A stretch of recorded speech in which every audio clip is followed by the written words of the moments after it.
go.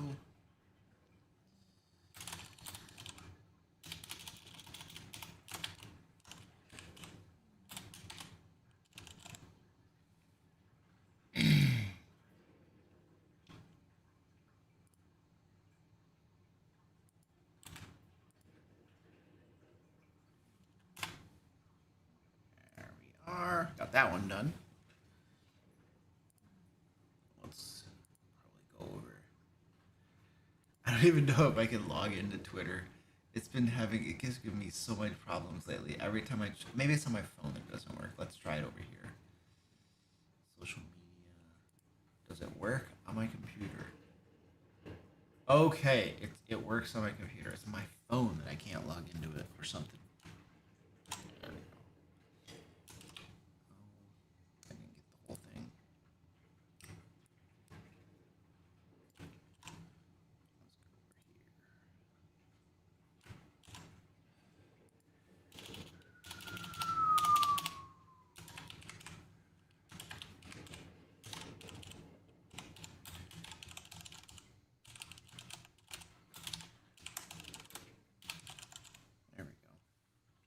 Beautiful.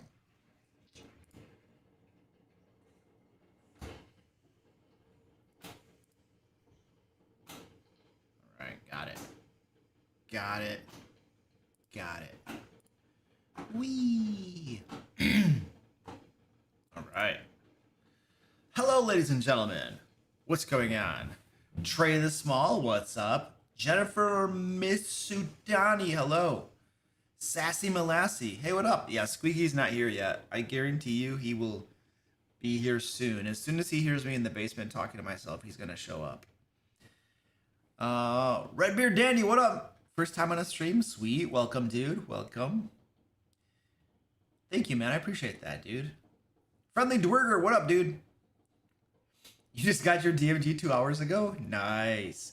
All right, I'm gonna get some tea really quick, and then we're gonna get this bad boy rolling.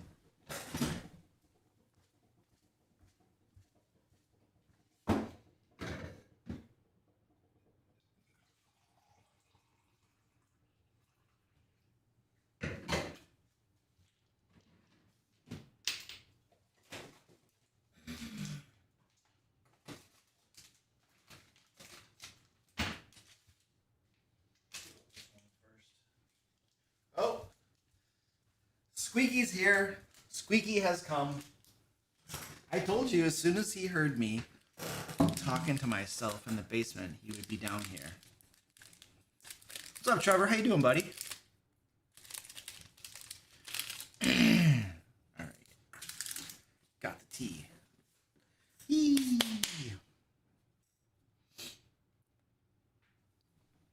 All right, let's get this bad boy up here.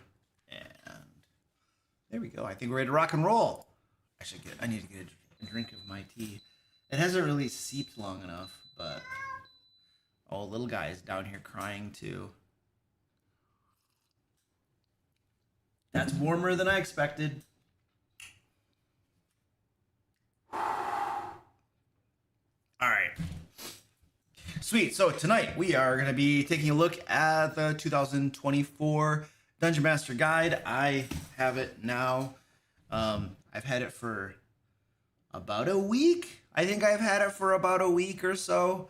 I have looked through a little bit of it here and there, but not a whole lot. And it's been more like skimming it.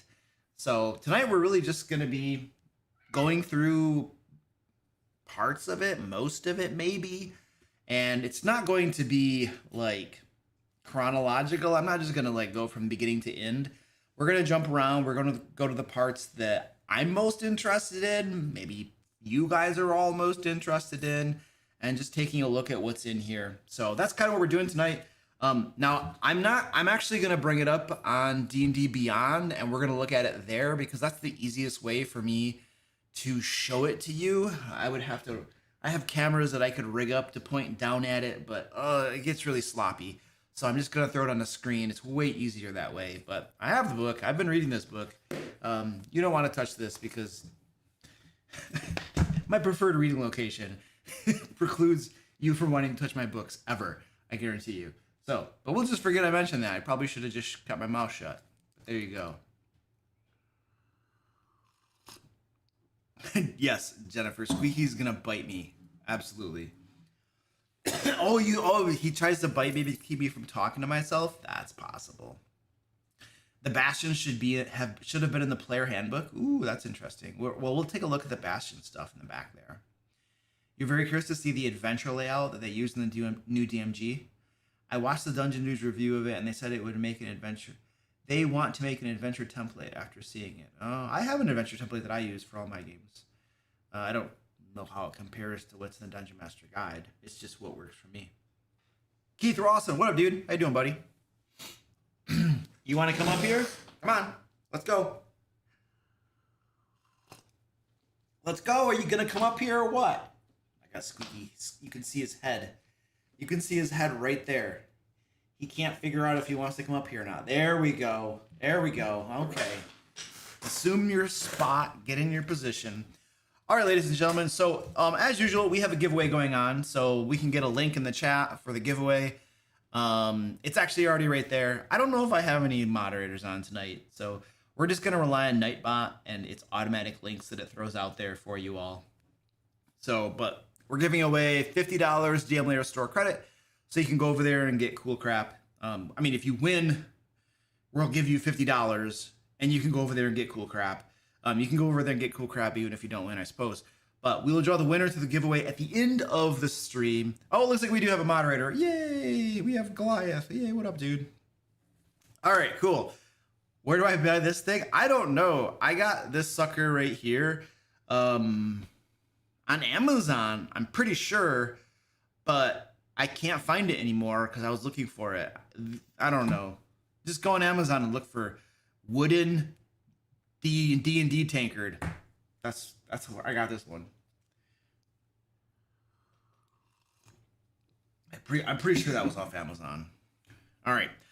We do have a sponsor for tonight's live stream. Whee! So let's give a quick shout out to our sponsor. Let me go over to this screen over here. Yee. So, Wicked Echoes, Whispers of the Samodiva. This is a 5th edition supplement. Now, if you're looking for a grim, dark folk horror setting, this thing is probably right up your alley. Now, this thing is actually inspired by real folklore, and it's got like these hero images that tell you all the cool stuff you get. And look at this. I just want to say, as somebody who does Kickstarters, like we've done many Kickstarters before, this right here is some professional page layout. Because here's the thing. When you get a look at how people lay out their Kickstarter page and whether it looks well laid out and professional or not, you also get a fairly good feeling for what their final product is going to be like. And this is super well laid out, which tells me that this book is probably going to be well put together. But it's this book right here, Wicked Echoes. Squeaky's already biting. He's biting my Fitbit. He always bites my Fitbit. This is like over this is like $150 and you're biting it. I wish he'd just bite my skin because that'll heal.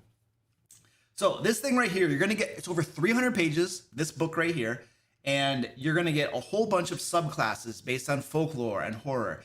They have over 10 mythical races. There's over 50 folklore-inspired monsters. You have 8+ terrifying boss fights. Like, they have special bosses. Like, I can show you some images. Like, one of the special bosses they have is, where was this? This one's really cool. I think that's one of their special bosses, the Hay Golem. But they have, this is sweet, but that's not what I'm looking for. This right here, the Spider Bride. That looks cool. That is something I could put in my game right there. That would be stinking awesome.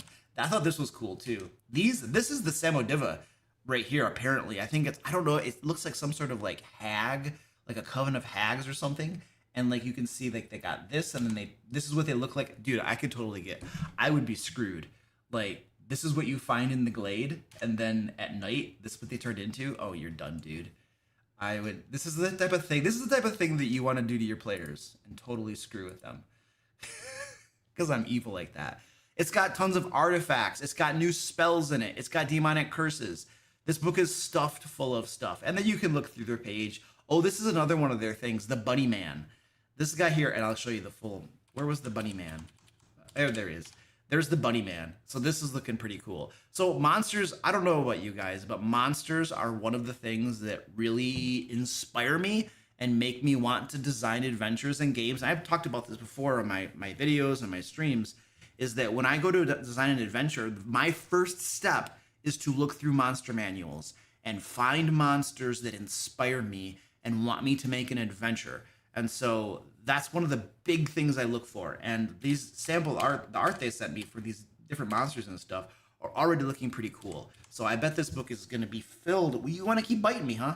Is going to be filled with cool stuff. So there is a link down in the description. There's links in the chat where you can go check this thing out over on their Kickstarter page. How much longer is it running?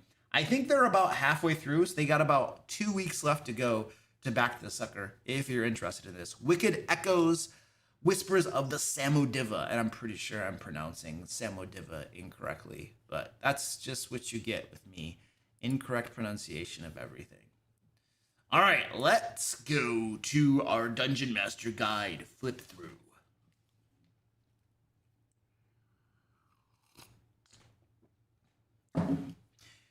What are you guys most interested in? Is there something in particular you want to look at? We have, some of you might, you can't just chew on me the whole time, Cat. You're killing me here. So we have, there's stuff, the basics, running the game, multiple DMs. I've been in games that have like co-DMs, and the co-DM like usually doesn't do anything. Sorry. Sorry, they usually just sit there or find a rule if they can't, the game master can't find a rule. I don't know. Bastions is essentially the only new stuff in the 5.5 DMG. I don't know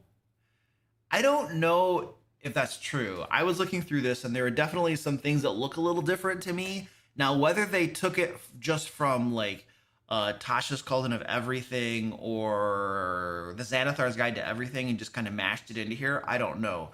There were a few things that looked different to me when I was just kind of like peeking through it really quickly. But yeah, you're probably not going to find tons of crazy new stuff, would be my guess. I definitely feel like the design team spent most of their time working on new player options, character classes, that sort of thing. That really seems like where they spent, I'm guessing, where they spent most of their time. And they probably, this is just me, like, you know, making educated guesses, I suppose. They probably spent much less time on the Dungeon Master Guide, right? That would be my guess. So, but I think I saw some things that looked a little different in there. Trinda says, knowing that this edition of the DMG is meant to be better organized with new stuff like Bastions, how many pages does the 2024 edition have compared to the 2014? So I'll make it the 2014.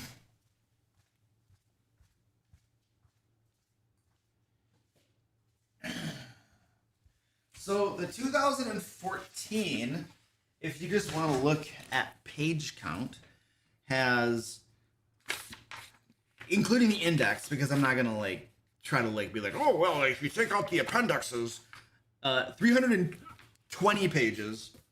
The new one definitely feels, it's a lot heavier. There's a big difference in weight. I think you got an extra pound with the new book. And I think part of the reason the new book weighs more is it's definitely a better quality book. Let me see. The binding is good. They did thread bound binding, so the binding is much better in the new book. All of the old D&D books had sucky binding. But this binding is better. I'm gonna look at the page thickness. I want to see if the pages don't feel any thicker. They feel about the same. So yeah, it's got more pages in it. It's got 384 pages. The new one has 384 compared to like 318 or whatever. So that's over 50 pages, over 50 more pages. And they have a tear out map in the back of it, which is, I will probably never remove that from the book because lose those things if I'm not using them. I don't know what it's a tear out map of. I wish it would tell me before I have to tear it out. I've heard that aren't they using Greyhawk in the new 2024 version? So this doesn't look like Forgotten Realms. I'm peeking at it. I'm pretty familiar with Forgotten Realms. I'm pretty sure this is not Forgotten Realms. So this is probably a tear out map of Greyhawk would be my guess. But I'm gonna keep fiddling with it. I'm gonna end up getting it tore out, which I don't want to do.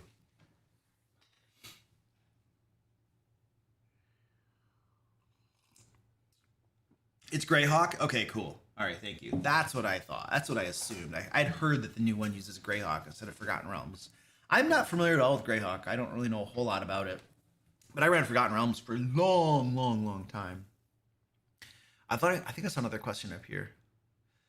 So Relax read the DMG from cover to cover and loved it. Okay, cool.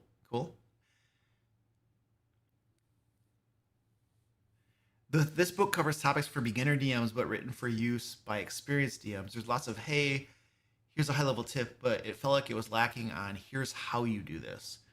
Yeah, that's interesting.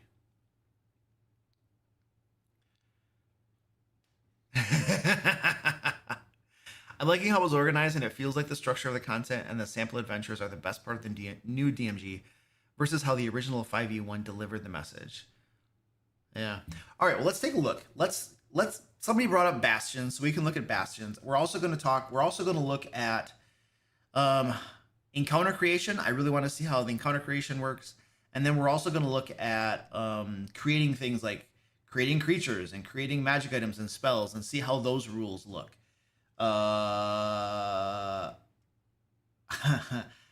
Let's just skip really quick to creating a creature, because when I looked at these, I did not see rules for what is this crap?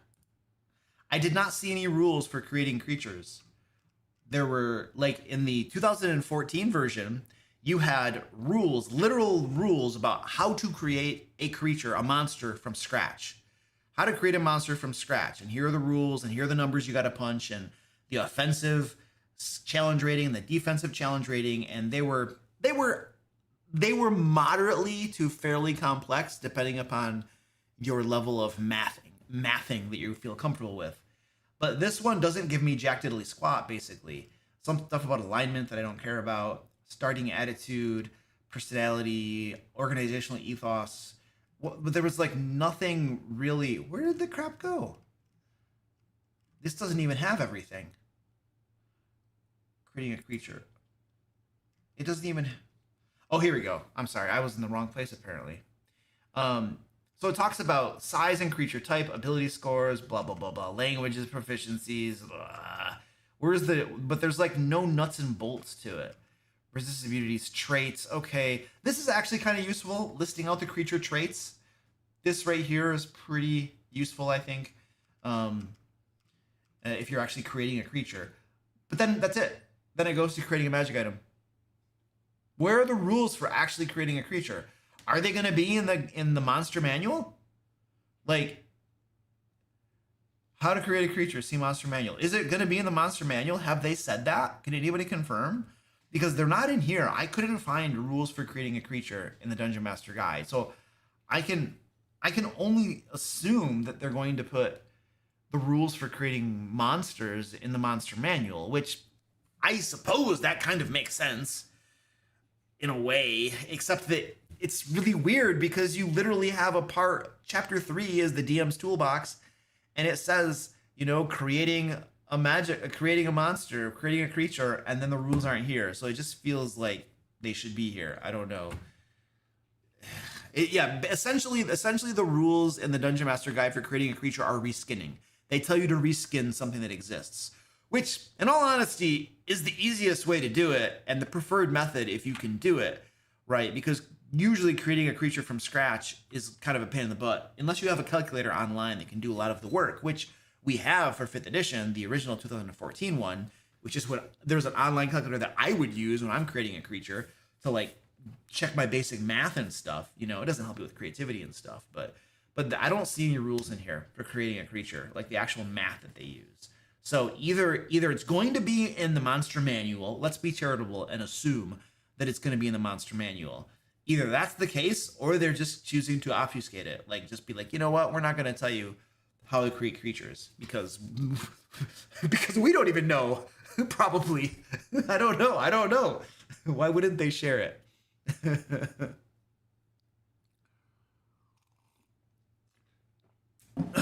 Okay, so that was one of the first things that I noticed when I was flipping through it on my own earlier. That was just seemed to be totally missing. It's not here. Creating a creature, creating a monster. No rules, no real usable rules for it, which is very disappointing. I hope it's a monster manual, but let's move on because we can beat that dead horse a long time, and that's not going to help us. Cranky Smurf says Wizard of the Coast has dumbed the already dumbed down rules for the 2024 books. Well, we're going to discover that tonight, I suppose. All right, let's go to... Okay, I hate how this thing scrolls. Let's go back to the table of contents. So that's missing. Well, we might as well take a look at creating a magic item and stuff too, to see if that got any better. Let's go to creating a magic item. There we go. Creating a magic item. Are you going to tell me how? Okay, modifying a magic item. Okay, I mean, that's moderately useful. It's going to give you basic rules. Where's the actual... Okay, creating a new item. That's what I care about. You can create one from scratch. A magic item should either let something they couldn't do before or improve the character's ability to do something they already do. Okay, good call. Power level. If you make an item that lets a character kill whatever they hit with it, that item will likely unbalance your game. You already have so many magic items in the game, Wizards of the Coast, that unbalance the game. I mean, I agree with this, but it's kind of like you've already put a bunch of crap in the game to unbalance things. So do you really need to even say this? Because it seems kind of weird. I don't know. There's probably a better adjective to describe that. On the other hand, an item whose benefit rarely comes into play isn't much of a reward. I agree with that. There are some games that have magic items that I look at them and I'm just like, I'll be like, who cares about magic items? That none of them do anything useful, or they're so niche that they almost would never be applicable, that it's like, oh, I'm gonna forget I even have this magic item because it only applies to this super like niche situation that's almost never gonna happen, and then I'm gonna forget that I had the stupid thing. So there are games like that magic items are just kind of like meh, who cares? So I mean, I do agree with that. So use the magic item powered by rarity table as a guide to help you determine how powerful a magic item should be based on its rarity. Magic item powered by rarity, common, maximum spell level, maximum bonus. So the thing is, the problem with this table is that they're like, even if you look at the magic items that come in the game pre-made, I want to say that probably the majority of them don't emulate spells like this. Sure, you got a wand or a staff, but like a lot of the magic items don't emulate spells. That's not what they do. They do other stuff. And so when you tell us that this is how you determine how rare or powerful it is, and this is our guideline, then that's less useful. Now, yes, we probably can be like, okay, well, you know, I want to do a magic item that lets you fly, which is kind of like the fly spell. And the fly spell is a level 3. So maybe that's uncommon, except that if you can fly all the time, then it's probably rare or something, you know? So maybe you can kind of spitball and estimate things by referencing spells that are similar to what you're thinking your magic item wants to do. But even then, there are tons of magic items that do things that spells kind of don't replicate, or not one spell does. So it just gets really messy. So these rules look to be mostly the same as the ones in the 2014 DMG from what I can tell by glancing at it and not doing like a line by line comparison, but I think it's mostly the same. So these have never been super useful. It's really just a guessing game is what it is. And it's comparing magic item to other magic items that exist, you know. But then you have things like Boots of Flying and the Broom of Flying that are like uncommon, that should be way more rare and stuff. So I don't know. It's never really made a whole lot of sense, which kind of brings me back to this whole point when I was talking about their whole thing about, you know, reprimanding us for things that are being unbalanced. When there are already unbalanced things in the game, you can't yell at us for things that might make it unbalanced when you've already done it yourselves. So, but yeah, there's nothing useful for it's mediocrity, like what do you want to call it? Passingly, perhaps, maybe a little bit useful for magic item creation. Okay, creating a spell. What is that going to tell us? The spell must have a unique name. Okay, cool. Thanks, guys. Balance. If the spell is so good that a caster would want to use it all the time, it's probably too powerful for its level. I don't know why they put this in the book. They need to take this out of the book because they don't follow this rule themselves. Look at Fireball. Everybody wants to cast Fireball. Why does everyone want to cast Fireball all the time? Because Fireball doesn't even follow their own rule. It says right here that if it's a 3rd level spell, the maximum damage for multiple targets should be 66. Fireball does 86. So does Lightning Bolt. Like, they don't follow the rules. They don't follow their own rules. And so, like, they're breaking. I just don't understand it.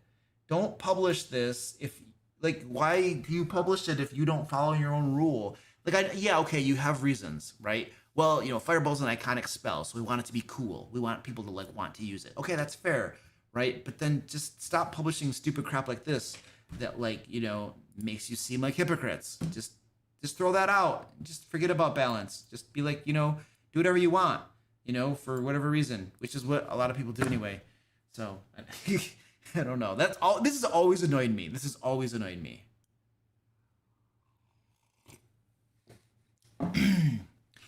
All right, let's see what else we got. And then there's some other stuff here that's probably like whatever. Then it's got the spell damage thing, which doesn't. How many spells in the game? What percentage of spells in the game deal damage? And what percentage of spells do something besides dealing damage?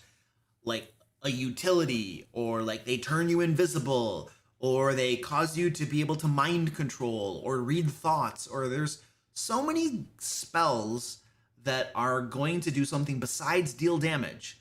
And this is how we determine the spell level, by damage. So I don't know. And then it's going to go on to curses and magical contagions. So healing spells. You can also use the spell damage table to determine how many hit points a healing spell restores. A cantrip shouldn't provide healing. Yay, tell homebrew people that.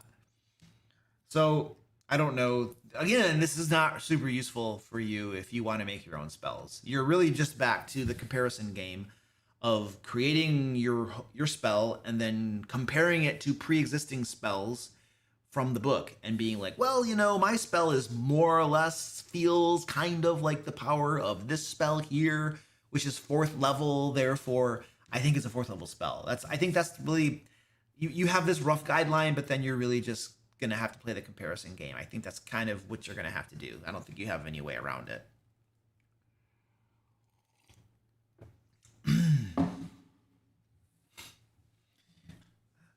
A nice book says balance. The spell should be okay, so the caster wants to maybe think about casting it sometime, if it might be fine to kind of use it on a semi-regular occasion, but only once in a while. I like that. We should put that in there, dude. That would like make me far less upset to have your rendition of it in the official book.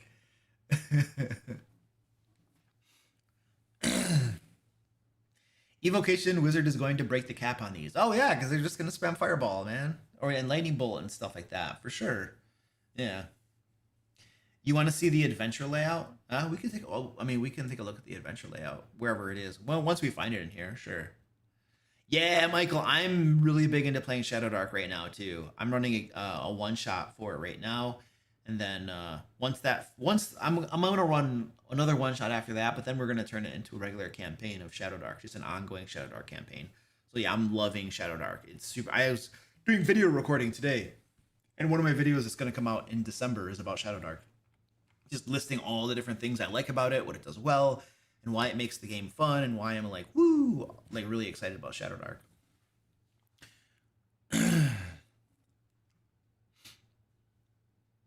I have the book and would love to run and play it. I need to find a group. Sway Rod, are you talking about Shadow Dark? Oh, cool. Well, I have the one shot that I'm running right now has like 2 sessions remaining, and then once that wraps up, I'm gonna run another one shot, which my current players, some of them are probably gonna join it, I would guess. But I'll announce availability. I'll announce when it's up. When the game goes up, I'll announce it like on my Discord and probably like my community posts or something, or whatever. So there'll be an opportunity to get in that. It's a paid game though. It's not free. But I'll be running one of those, and then it'll turn into a campaign, like I said. But I'll announce it once the next one shot goes up. All right, Squeaky. Woo! You're just right in the way, aren't you?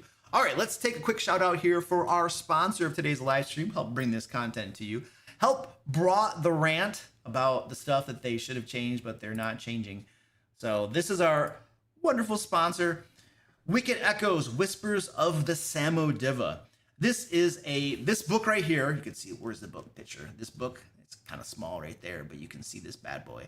This sucker right here is over 300 pages, and it is a 5th edition compatible grimdark folk horror grimoire. This thing is stuffed full of cool crap you can use in your game. You have new subclasses, new races, bunches of monsters. By the way, I love monsters. Here are some pictures of the monsters in the game. I like this one. This is really cool. I totally want to like catch my players with these ladies here and then be like, oh, now we're going to kill you. That would be awesome. This right here is cool. The Spider Bride. I like that one. How do you pronounce this? Wendigo? The Wendigo? Where was the other one? The Bunny Man. I thought the Bunny Man was pretty cool too. So tons of monsters help inspire your gameplay, run adventures and stuff. Monsters are one of the things that like inspire me to design my games and run my games. I see a cool monster and I'm like, yes, I want to design a game, an adventure around this monster. It's got new spells. It has new artifacts and cursed items. It has different bosses, new bosses. Like some of those monsters we were just looking at are bosses. The Spider Bride, I think, is a boss. And then the Bunny Man, I think those are probably bosses. And they should be, dude. They look pretty cool. The Bunny Man sounds terrifying, by the way. It also comes with an adventure. It comes with an entire adventure for levels 1 to 15. So you get tons of new player options, tons of cool monsters, and you get a full-length adventure. I mean, level 1 to 15 is a full adventure, right? Because most groups don't go to 20. So this will get you through. And they got like all the WoW images and stuff here of all the cool stuff that comes with it and stuff. So there's a link down in the description. We hopefully have one that went out in the chat as well. You can go click over there, check it out. It looks pretty solid. They did an amazing job putting up the Kickstarter page, which is usually a good indication of their professionalism, and then probably how good the book is going to look itself. And the artwork looks super legit. So I would check that out. Looks very, very solid. Right. Then, we also have a giveaway going on. So don't forget to sign up for the giveaway. Hopefully we can get a link in the chat for that. We'll draw a winner to the giveaway at the end of the live stream. It's $50 DM Lair store credit. So, it's free money to go buy stuff for your game. So just why not sign up for it? All right, let's go back to our screen over here. What are we going to look at next? So we looked at the creature creation rules, which don't have anything. The magic item creation rules, which are less than useful. The spell creation rules, which are also less than useful. Man, we should look at something positive. What's something cool that we can look at that's going to actually make us exciting? And so I don't have to just kind of rip on this thing. Like, I'd rather, if we can have a break and say something positive, I'd probably feel better about that. People were talking about the adventure. The adventure template. Let's see if we can find this. They have an adventure template. Where is that sucker?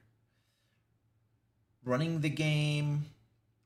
DMs to creating adventures. So step-by-step adventures. All right, this is probably going to be the chapter.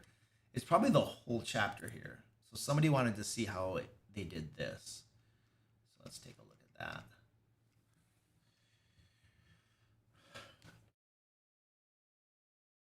Follow these steps. Lay out the premise. Yep. Draw in the players, like a plot hook or something. Yeah. Plan the encounters. Bring it to an end. Sure, those are high level. And then lay out the premise. Yeah, you're gonna. This is the background. This is the backstory of the adventure. Yep, sure. Guide rails and railroads. Okay. And then more about the adventure premise and adventure conflict. Yes, yes. This is a very good point. This is very good. A premise can be a good starting point, but before you can turn it into an adventure, it needs a conflict worthy of the hero's attention. That's super important. You have to have something going on that creates a problem in the world that intersects with the player's characters. If it's a problem that doesn't intersect with them, that they don't care about, that they don't need to get involved with, then you don't have an adventure. It's got to be something they want to help solve, that they're going to get involved with one way or another. So that's very true. You got to have that conflict. You have to premise conflict. Usually you have a bad guy who's doing something that's bad in the world, right? So that's true. Given a premise of a dungeon filled with treasure, what conflict awaits the characters when they enter the dungeon? Yep, you got to put something in there. Usually something that's just like, oh, there's a dungeon over here. Go delve into the dungeon and kill stuff and get loot.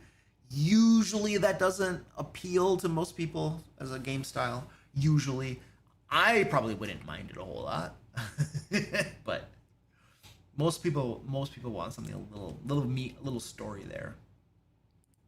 Okay, and then we're talking about adventurous situations by level. So you got some random tables to roll on to get some adventure ideas. Okay, I mean that's not unuseful, right? I think the Eberron book does a really good job of this, of giving you adventure ideas. So they're got some good stuff here. It looks like potentially, hopefully, but I think the Eberron book did an amazing job at giving you adventure ideas. And then the adventure setting. Where does the adventure take place at? Okay. Adventure maps. Yep, you got to have a map. Is it going to give you any information about maps? No, not really. Yeah, it doesn't actually tell you. Designing a good map is pretty important. There are definitely pitfalls, things you don't want to do when you're designing a map. Like you usually want to have more than one way, more than one entrance. You don't want to have a linear map where it's just everything's in a straight line. You want to have options. You can different places there. You want to have like secrets and stuff. Like I think they could have put some. Look, the map is important. The adventure map, the dungeon map, or wherever it's going to be, that's pretty important. That's a very important consideration.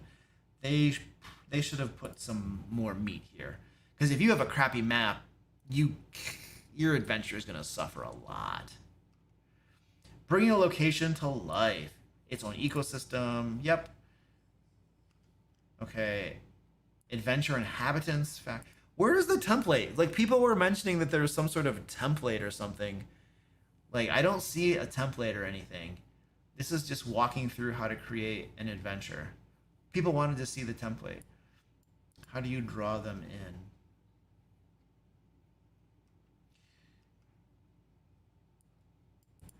Adventure patrons. Yeah, you can use a patron.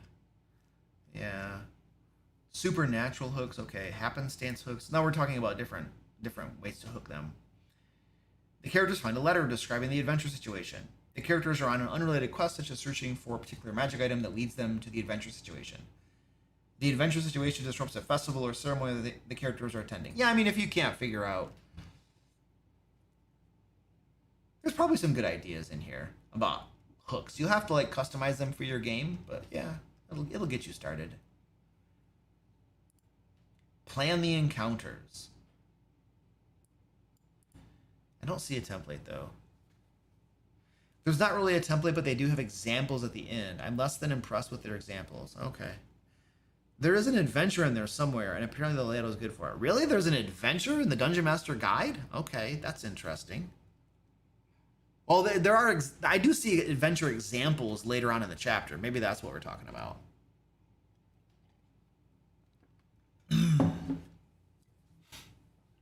So, plan the encounters. Character objectives, yeah. Protect an NPC or object, retrieve it. Yeah, I mean, you have to have objectives, sure. Run a gauntlet, sneak in, stop a ritual, take out a single target. Yeah, these are all, like, high-level things that could, you know, be the objective of an adventure. Keep the adventure moving. Yeah. Yeah. Something for everyone. Well, I'm not gonna read everything. It'll be crazy. We'll be here all day. Combat encounters. These are things that make it more interesting. Changes in elevation, defensive positions, hazards, mixed monster groups, reasons to move. This is important. Mixed monster groups are pretty important. You don't have to always do this, but I feel like encounters are almost always a little bit more interesting when you have more than one type of monster in the encounter. I don't always do that myself. Sometimes I just have one monster type in the encounter, but usually if you can have a couple different ones, maximum 3 because of complexity of running that many stat blocks, it usually makes for a better encounter. Encounter difficulty. So they did change this. Look at, we have different, so we now have different verbiage to describe the difficulty of encounters. We now have low, moderate, and high. Oh, it's going to tell us how to, oh, this is something I actually wanted to look at. How to make an encounter. And some math around that, because that's one of the things that doesn't work in the 2014 book at all. But they're now calling it low difficulty, moderate difficulty, and high difficulty. Oh, this is interesting. An encounter of low difficulty, yeah, right, is likely to have 1 or 2 scary moments for the players. I'm sorry, D&D 5th edition, you almost never have scary moments for the players. Even if they drop to 0 hit points, it's almost impossible to kill them.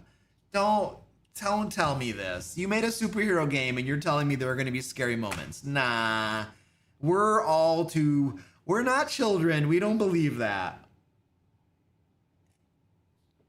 But their characters should emerge victorious with no casualties. That's almost always going to happen anyway. 1 or more of them might need to use healing resources, however. As a rough guideline, a single monster generally presents a low difficulty challenge for a party of 4 characters whose level equals the monster's CR.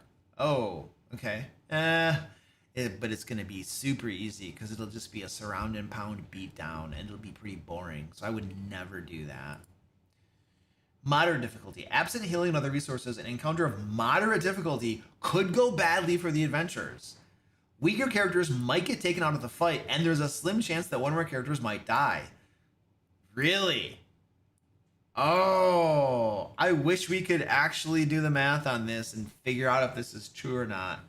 The problem is that the best we're going to be able to do with these rules is like look at them and maybe look at something from like the 2014 monster manual, but we don't have the 2024 monsters yet, so we don't know if they have been beefed up and made more dangerous. So we're still, even though we're looking at this, we're not going to be able to know if it's actually a better combat encounter difficulty creator, like the math behind it and stuff. We still aren't going to really know because we don't have the new monsters yet. High difficulty. A high difficulty encounter could be lethal for 1 or more characters. To survive it, the characters will need smart tactics, quick thinking, and maybe even a little luck. Wow. Well, I mean, so we have new definitions of things. I guess they... deadly. Deadly was a misnomer in the old one. They're like, we got to get rid of these words. Deadly. You can't call it deadly anymore, right? That's a little off-putting too. A deadly encounter means you're supposed to die. Well, no, not really. Not in 5th edition D&D. Determine your... Okay, so then we have the same... I mean, I'm pretty sure this is the same encounter building mechanics. Do I have these bookmarked somewhere? I should. The traps. Where are the encounters? I might not. I use online calculators so much. I want to see if these... I have the 2014 Dungeon Master Guide here.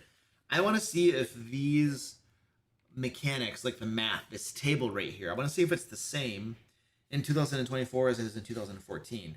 Creating encounters, page 81. Oh, one thing I definitely noticed, you guys, the new books, the artwork is way better. Oh, wow. The artwork is like light years better in the 2024 books. It's just better artwork. It's more highly rendered, more detailed. The artwork in the original books is kind of just like, yeah, you know, you could tell they kind of had a low art budget they had to stick to. It seemed like the new books, the artwork is breathtaking. It is really, really, really good. So I will say that for sure. Hands down, artwork way better in the new books. Let's see. Okay, creating encounters.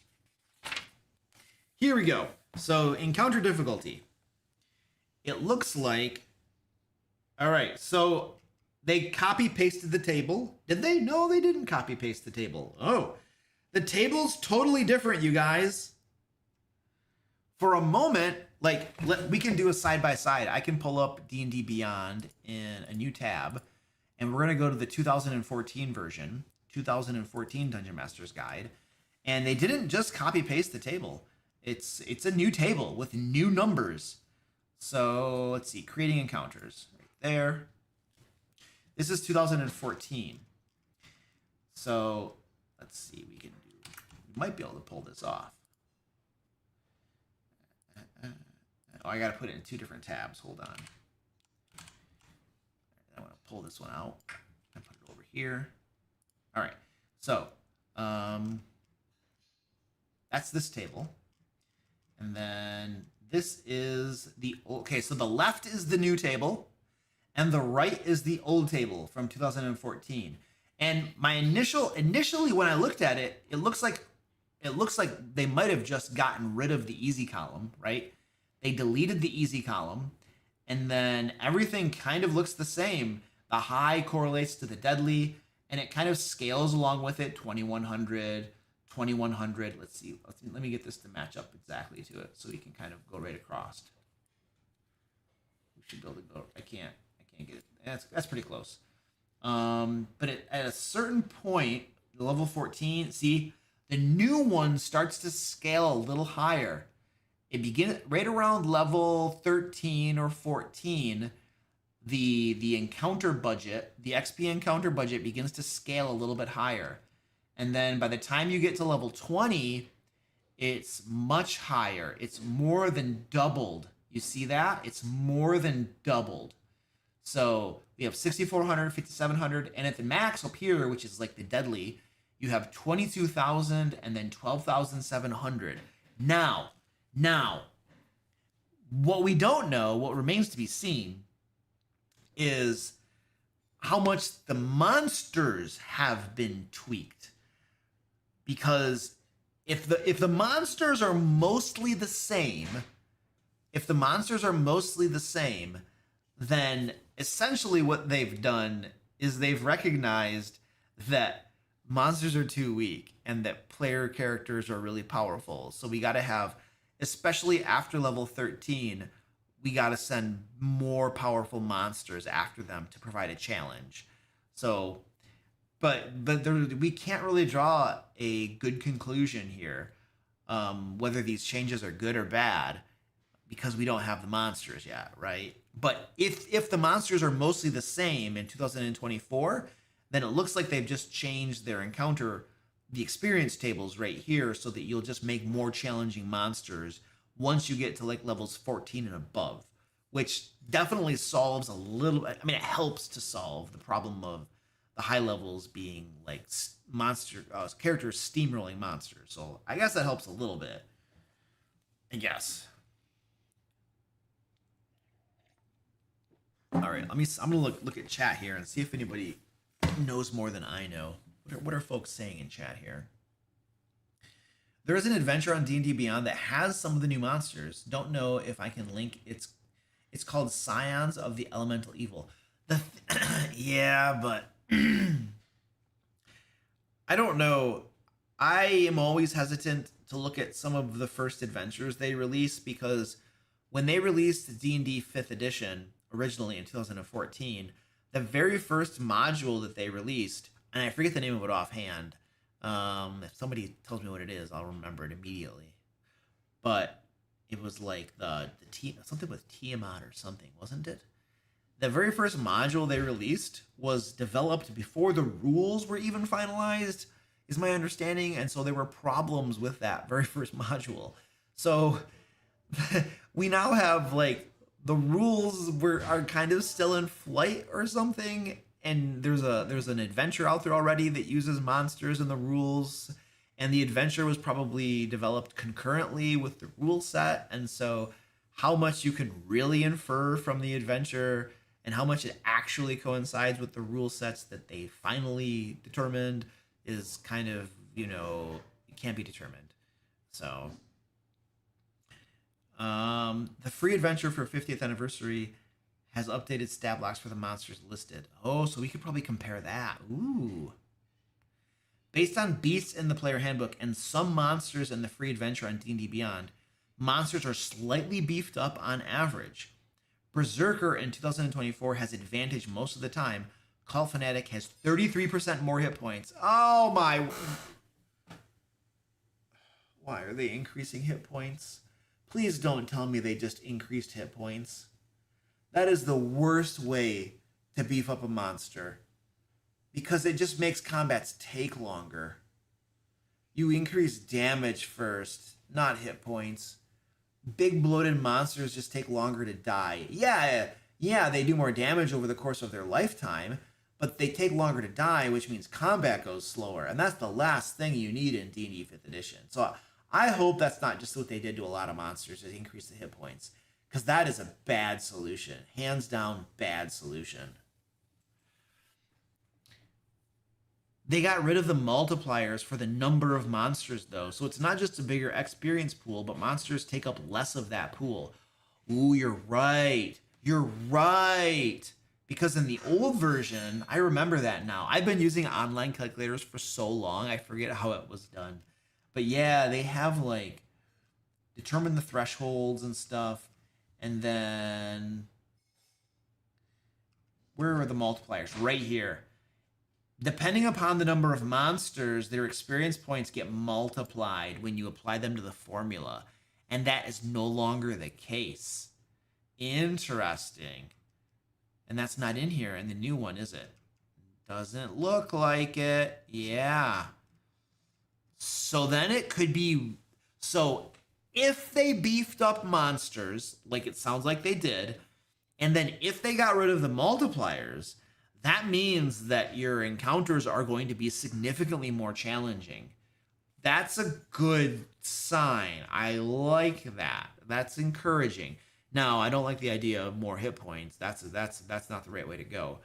However, now people who have played the new character classes and stuff in 2024, how would you say, and I'm asking chat for information here, how would you say that the 2024 character classes match up in power level?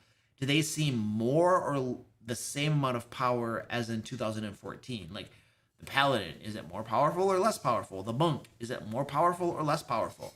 And then the spells, did some of the spells seem to be more powerful? I mean, I know that there are some spells that they broke that are way worse and way more powerful, and other spells that got fixed and other ones that should have been fixed that weren't and stuff. So it's kind of all across the board is what I've been hearing.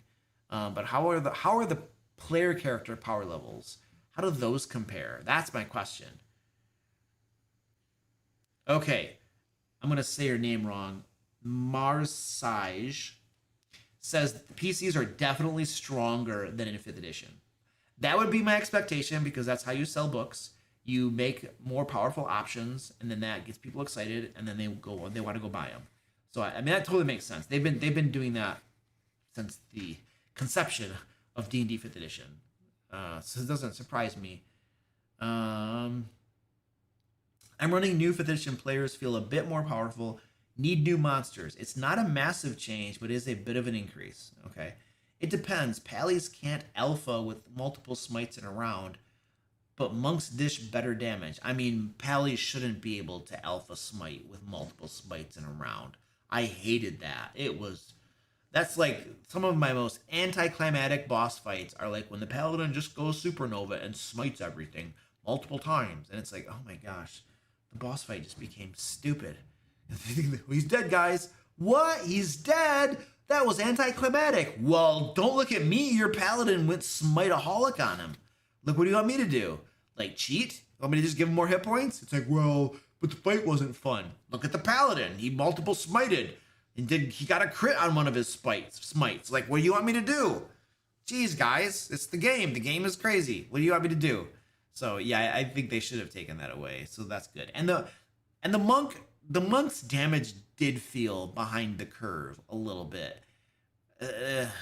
Now at higher levels, monks in the 2014 D&D were very nice. Monks got really powerful, but in the early levels, monks kind of sucked. But then later on, they get nice. So they probably needed a little bit of love.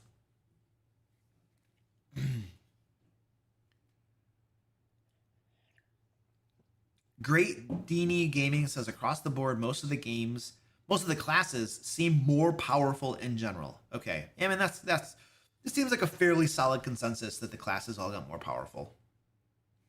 What did they say about? Okay, John says I feel like overall the PCs are about a level tougher, at least in tier 1 and 2. I mean, I don't think I can really complain about the PCs being tougher in tier 1, because tier 1 is kind of when well, I don't know. It's the only tier that they're even ever in danger of dying because they don't have very many hit points, you know? So I don't know. I guess I'm kind of like on the fence on that, I suppose. But they were really fragile at level 1, especially probably level 2 too. They're just super fragile, and things can be so swingy, you know, which I don't know. I mean, I'm playing Shadow Dark a lot right now, and things are super swingy. Like, we had a combat that they were taking on a group of about 10 beastmen and a cultist, and they were doing okay at first. There were 6 players. They were doing okay. They were holding off the beastmen. They killed several of them. But then all of a sudden, the beastmen I was missing a lot, but then they started hitting. And then they rolled a crit or two. And players just started dropping. And it was only one player survived because he ran away. And then, actually 2 survived. One survived because he ran away. The other survived because he arrived late to the game session. So he got into the game, and I was like, hey, dude, we're in the middle of a TPK. Do you want me to teleport your character into the middle of this battle, or do you just want to, like, not be here? And he's like, yeah, I don't want to be there. So he survived. I would feel horrible if it's, like, a total TPK, and, like, I just drop his character all by himself in the middle of, like, there were probably, like, 6 bad guys left at that point, and he just got mobbed. That would have been horrible. So I gave him the option. He's like, yeah, no, I don't want to be there. So 2 people survived. But it was super swingy. But that's fun to me, you know, when there's like this element of like sometimes the characters just steamroll them, other times things go bad, and it's like, oh, there's this element of like danger to it. So I don't mind that a whole lot, but D&D 5th edition isn't really built that way, and I don't think as a game system it was designed to. They don't want it to be that way. They kind of want you to kind of be invincible superheroes mostly, right? Because I guess people don't like dying these days or something. But so anyway, for Shadow Dark, it's great. But for a game like D&D 5th edition, that's probably not their intention. So I can see why you would especially buff characters up a bit at tier 1. Tier 2, they don't need buffing at all. They're fine. Once you get to level 3, for sure by level 5 in D&D 5th edition, you can't die. It's just a moot point. The Ranger got shafted? Why do they keep screwing over the Ranger? What do they have against the Ranger? Yeah, what Goliath said is exactly spot on.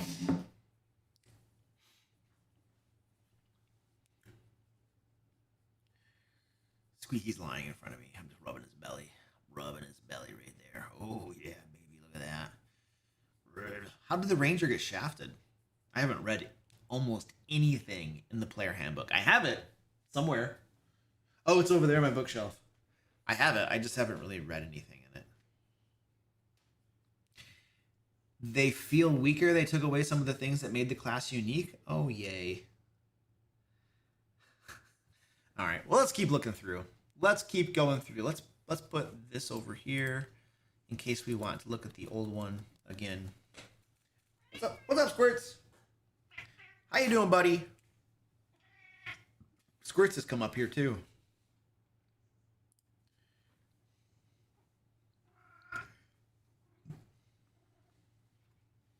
She's happy. This is what she does when she's happy.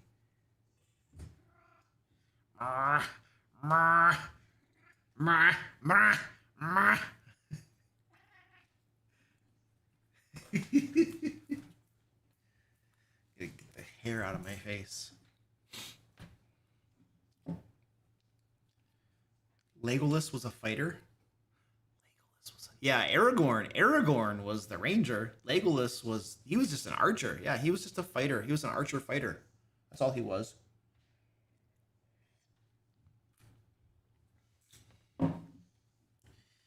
Any useful information on soloing for encounter creation and XP budgets? No. They didn't have any of that crap. Like what they have, the best I can figure, well, I mean, this is your, oh, you're not looking at my screen. This is your XP budget per character, right? So, I mean, you just have this many experience points for one character. If you have 4 characters, you multiply by 4. So this is kind of what you got as far as building the encounter goes. You know, how it's useful for all size groups, basically. It's meant to be like a one-size-fits-all thing for groups. I don't think that in actual practice there is a definite difference between having 1 character in a party and 6. The 6 characters can pound for pound take on a whole lot more beef than 1 character because of a variety of skill sets, a variety of abilities, different spells you have access to, different specialities and stuff like that. You know, if you have a solo character and they're a wizard, they might be in a world of pain. If you have a solo character and they're a fighter, they're going to do better. If you have a solo character and they're a paladin, oh, now we're talking because we can do DPS, we have defense, and I can do a little bit of healing. I'm going to be a whole lot more survivable. So the new rules don't give you anything to adjust for solo stuff. So you're going to have to just kind of use your brain. And you're going to have to be like, well, you know, I'm running a solo adventure with one other player. Well, there's one player in me, and he's a bard. Okay, I have to design my encounters with that in mind. And you're going to have to just use your Dungeon Master brain and experience to design encounters based upon what you know. These tables are going to give you, hopefully, a ballpark estimate, but they're not going to. You have to use your brain and your experience and stuff. You know, if you just follow the rules here, it's probably not going to work as well as if you think about it, you know. All right. What did we... The Hunter's Mark was always overused. Well, Hunter's Mark is hands down the best spell. You know? Hands down, like, you cast Hunter's Mark. You always cast Hunter's Mark because you get an extra, 1d8 damage every time you hit? Of course you're casting it. And it's concentration for 1 hour. Of course you're going to cast it. I think if you upcast it, it lasts longer or something. Like, it's hands down the best spell. Like, you're going to cast it every time. It's kind of like Warlock, Hex. You're always going to cast Hex. Of course you're going to cast it. You know, it's really interesting because you have these spells, these iconic spells that everybody casts all the time, constantly wants to cast them. And then we have a rule in creating a spell that tells us balance. If the spell is so good that a caster would want to use it all the time, it's probably too powerful for its level. It's the rule book. And yet we have more instances that we're thinking about right now of spells that do the exact same thing that the rules tell us to not have the spells to do. So, you know, we're all just kind of drifting through life doing whatever we feel like, you know. All right, what do we want to look at? So that was the encounter creation stuff. Oh, we were still trying to look at the templates for adventures, weren't we? The templates for adventures, where were those things? Creating adventures, adventure rewards. Oh, adventure examples. Okay, they do have some adventure examples. So we'll take a look at these things. That's the wrong one. All right, before we jump into that, I do want to thank the sponsor of our live stream tonight, Wicked Echoes, Whispers of the Samodiva. This is live on Kickstarter right now. You can go over and check this thing out. Let me go over here.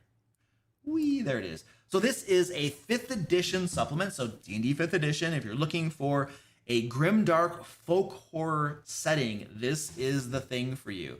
Now, this thing, it's like a game setting, but it's got a full-length adventure in it too. It has an adventure for levels 1 to 15. It also has a bunch of new subclasses, folklore and horror-themed subclasses, mythical races, over 50 monsters. They got bosses in there, artifacts and cursed items. And the artwork that they sent over is really cool looking. They actually sent tons of artwork over. I can only show you so much though. This is the Bunny Man. I think this one's pretty cool. And then these are familiars. You can get new familiars. What is this? How many legs does this cat have? It's an 8-legged cat. Oh, it's a spider cat. Oh, wow. That's freaky. What was the other thing? This is cool. I think these are really cool monsters. I think these are the Samodiva. I think this might be like the titular like monsters right here, where they appear as like, you know, pretty women, and then at night they rip your hearts out or something. It's freaky. This is cool, the Spider Bride. So you're getting a whole bunch of cool monsters, and monsters are the thing that always inspire me to run my games, to design my games, to make me want to play the game. A lot of times I see a cool monster and I'm like, yeah, I want to rip players' faces off with this monster. And then I design an adventure, and then we have fun. So it's live over on Kickstarter right now, and it's only got 14 days left, so you got a little bit of time, but you know, it's gonna run out eventually. So go over there, check this thing out. It looks pretty solid. The professionalism on the Kickstarter page itself tells you a lot about their professionalism as a team and indicates what the final product is going to be like.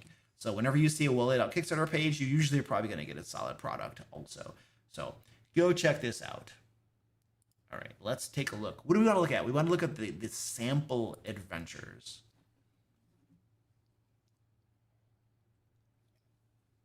Oh, I'm looking at the wrong one. Let's go over here. All right. Did they change the Hunter's Mark spell? Really? Okay. I love this. Title. An adventure title can help you organize your campaign notes. Oh.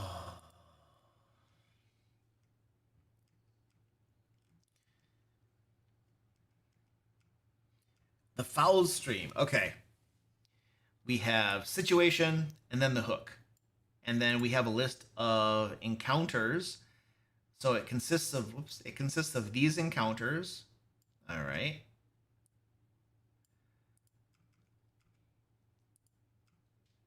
And that's it. So this is their sample adventure. I mean, this is like super streamlined.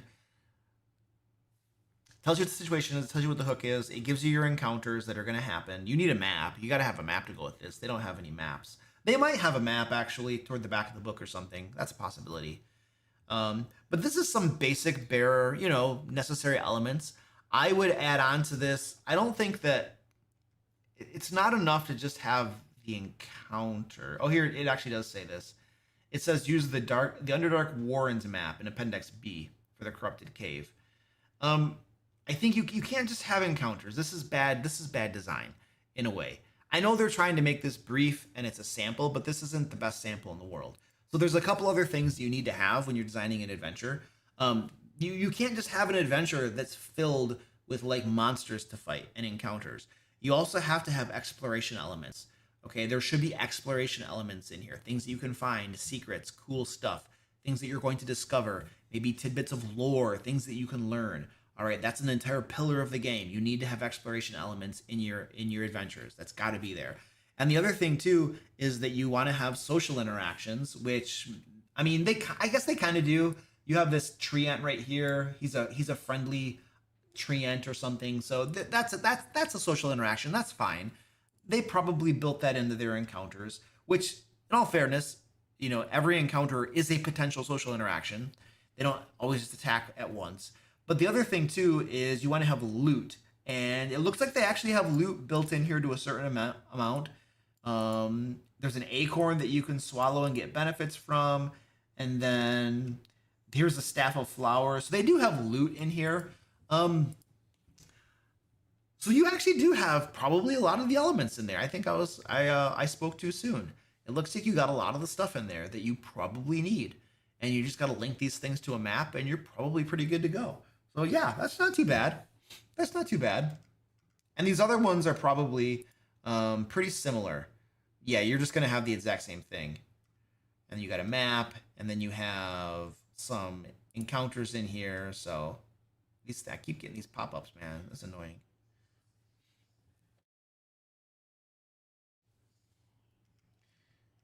It's all the same thing. It's all the basic template. So yeah, it's super basic template. I mean, yeah. If you're not gonna, if it's not super, it's not formatted to be super usable as far as like a reference scenario, but there's not a whole lot of information here either. So it probably is not too hard to find what you want. But I wouldn't, when I write my adventures, like for my own personal games, this isn't exactly how I do it. I do something similar-ish. Let me show you what I typically do, because the way that I write it out, it helps me find stuff a lot faster when I'm looking for it. I'm going to open one of them up to show you. It's going to take a second because my computer is now, my file explorer is frozen and it won't open. Just waiting on my computer.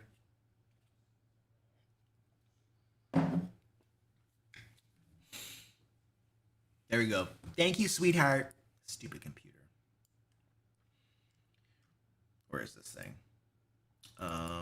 Nope. Go to I want to look at my Corbadir campaign. So this is the one that I'm going to bring up and show you is the one that I'm running for. It's a Shadow Dart campaign. But this is how I pretty much do all of my adventure templates and stuff. If you care at all. So I basically have the adventure background, right? This is the premise, and then some information about the locations, some information about the NPCs and stuff. And then I have like some random encounter tables just in case I need them, and I use these a lot.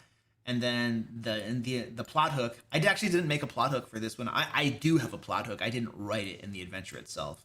And then for every room, I have some read aloud text, and then I have information about what's in the room. Like either a discovery. It's a discovery. It is like this is a discovery right here. The wall hangings are a discovery. And then these are exploration elements. Something about the statue. There's something about the mirror as well. Here's a summoning circle, and here's a possible encounter, a barbed devil that's in there. Here's some exploration elements for the countertops. And so every single room I'm putting in there, obviously there's read aloud text. I'm putting in there a potential encounter. I'm putting in discovery information. I'm putting in some loot they might find. There's lore that can be found as well. Like this right here. This is like there's definitely some lore somewhere. I can't find it offhand, but I got lore and crap in here. So I put a little bit more detail and stuff into it, and this is formatted in a way that I can find the information quickly, right? If you put everything, like if you just bury all of your notes in one big block of text like this, and you don't organize it a little bit better, then it's going to be hard to find things during gameplay. But when you break them apart like this and you make them a little bit more like segmented, then you're going to be able to find what you need a lot faster. So this is my preferred way to write out my adventure notes when this is just for a personal game that I'm running right now. But the basic idea here is fairly solid. I would format it a lot differently to make it easier to use during gameplay. Okay, so there's your sample adventures or whatever. I want to look at the bastions. Let's go over to look at the bastions because somebody was asking about those. They got stuff about creating campaigns, the cosmology. That's probably not any different. Treasure. Oh, we got to look at the treasure. They did do some changes to the treasure, kind of. Even though it's kind of just what Xanathar's did with some little tweaks. But they kind of did something a little different, maybe.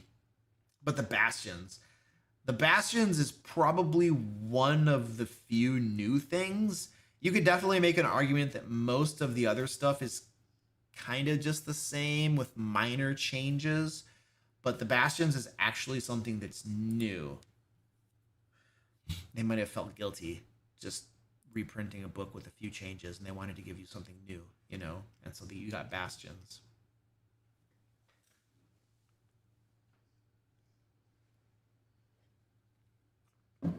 Does the 2024 DMG have the lighter page color like the 2014 one has?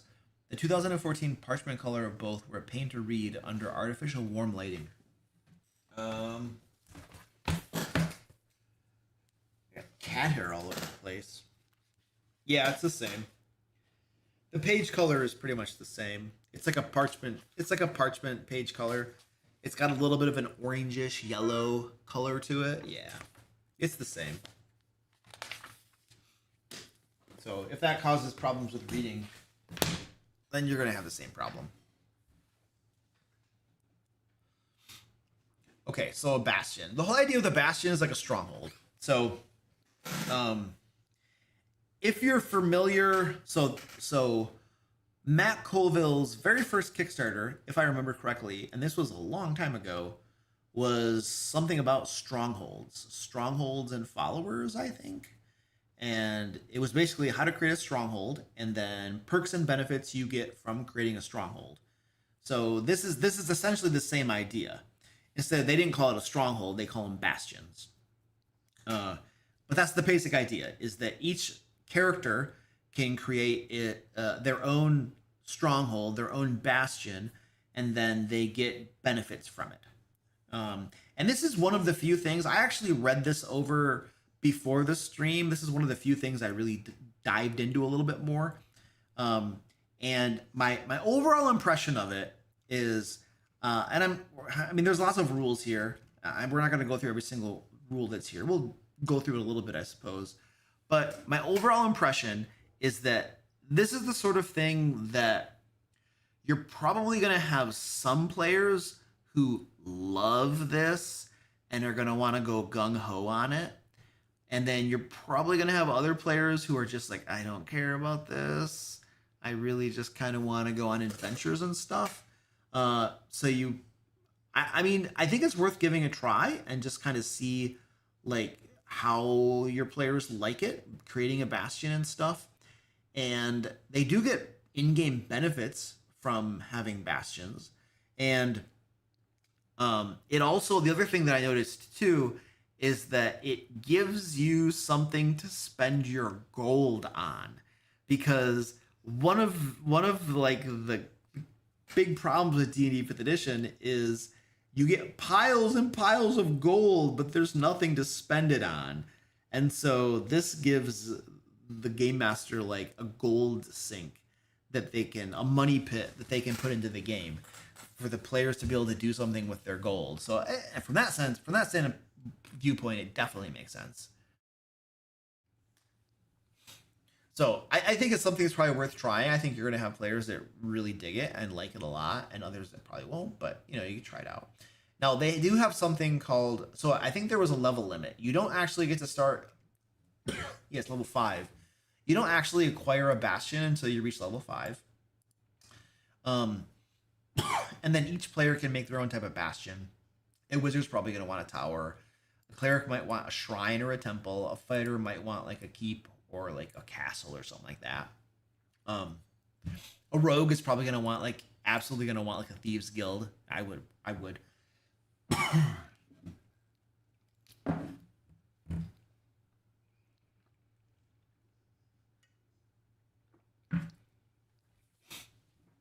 And then they have something called bastion turns, which I thought was pretty cool. I thought that was a good idea.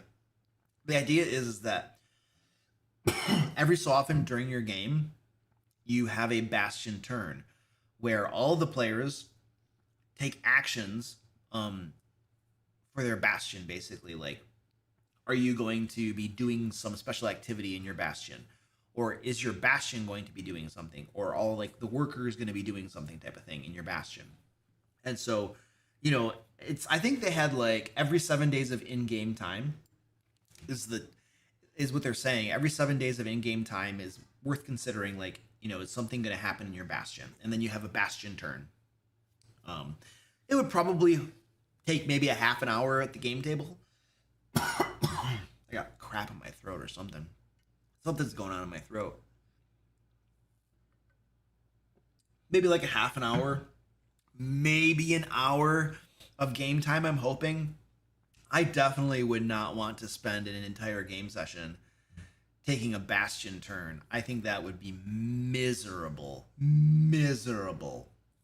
So I would introduce this into your game, maybe to give it a try, but definitely try to resolve this within a half an hour so you can get back to like the normal game, quote unquote. But basically, you can build your bastion up. I thought that it was pretty cool that they had this idea of faculty space, and there's different, essentially, slots. Your bastion has slots that you can put facilities in. There are different facilities like bedrooms, dining rooms, and crap like that. And then the facilities you add, there are special facilities. I'm gonna fluff you up. Biting me. The facilities give you benefits, like in-game benefits. I'm trying to find. These are like the different orders you can do in your bastion turn, but where were these in-game benefits? So here are all the different special facilities you can have. They're just listed out, and then they have different orders you can craft and trade and different things with them. Here we go. Now what we have is they have an entire section of the Bastion system where they list out in depth what you can do with your special facility. So if you have an arcane study, you can do different things with it. You can craft things. I haven't read through these all in super detail at all. I just glanced at them, and I'm not going to read through them in detail now. But it sounds like based upon what you build in your Bastion, you have different cool things that the Bastion you can do there that enables you to do. So I don't know, that sounds kind of interesting. Like I said, I think that there are going to be players that really enjoy this and have fun doing this.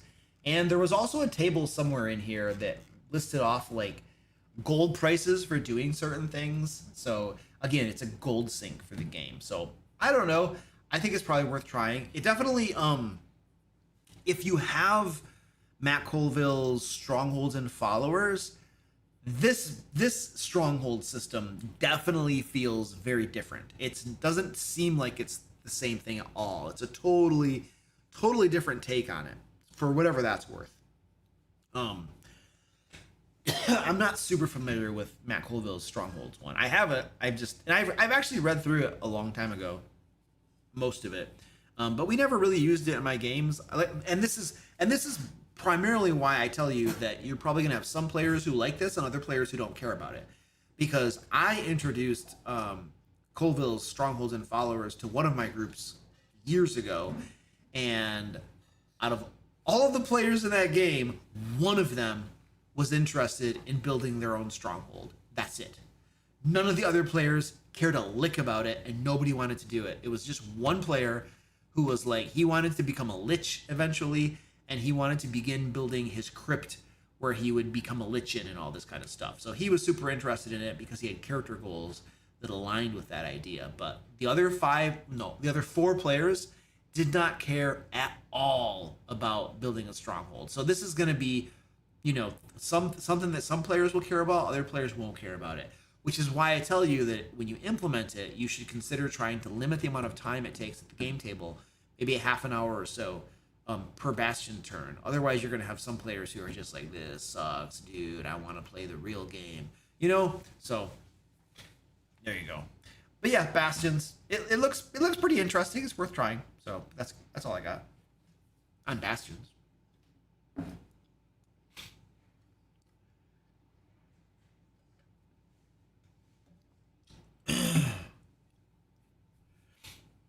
Yeah, we're gonna look at the magics, the treasure and magic tables and stuff for sure. There's lots of treasure in this new one too. I would imagine it's all there. All the magic items that were in the old DMG are in the new one. What's the over under? There will be Bastion skins for Sigil on microtransactions. I don't know. Very likely, probably. That'd be my guess. Like how?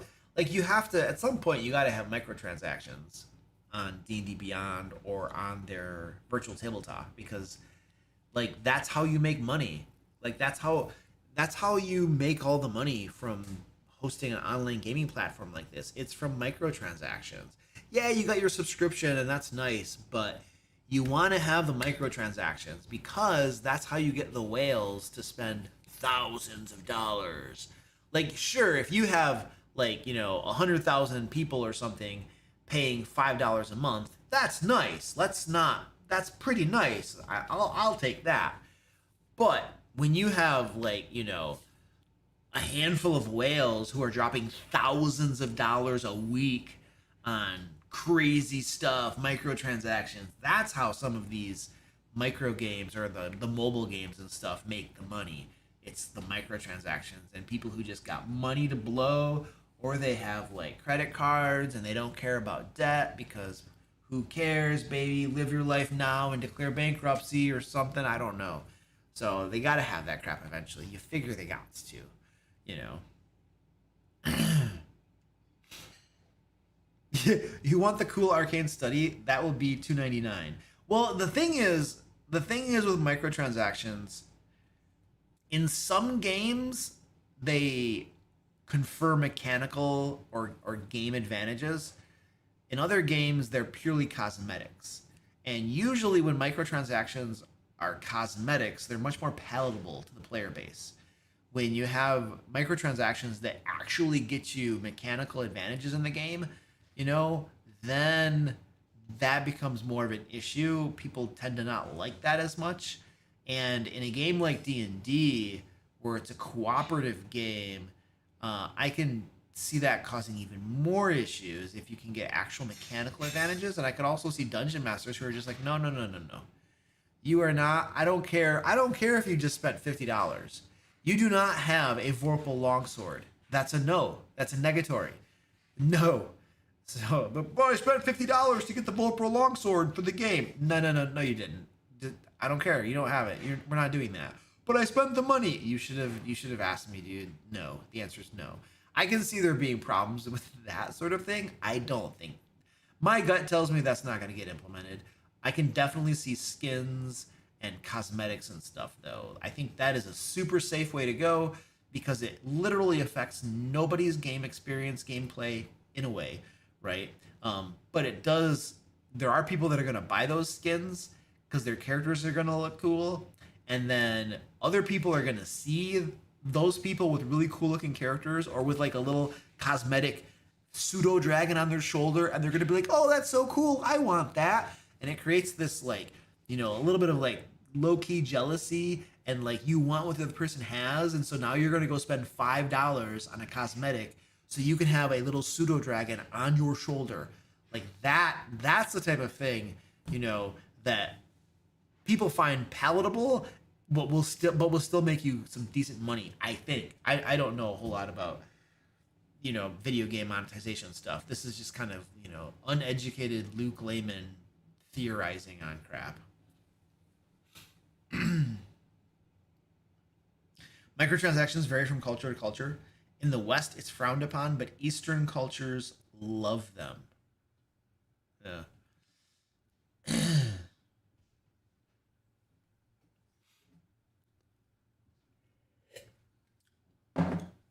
All right, let's take a look at the magic items. Let's go back up to the top here. Magic items. Let's see. Magic items. Dungeon Master Guide.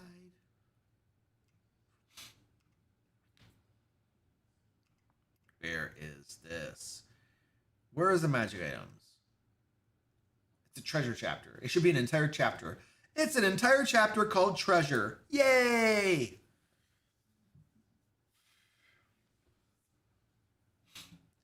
What's wrong with owning a Vorpal sword? There's nothing wrong with having a Vorpal sword if the game master put it in the game and you adventured and got it. But if you just paid like $29.99 to buy it for your character, that's a problem. That's a big problem.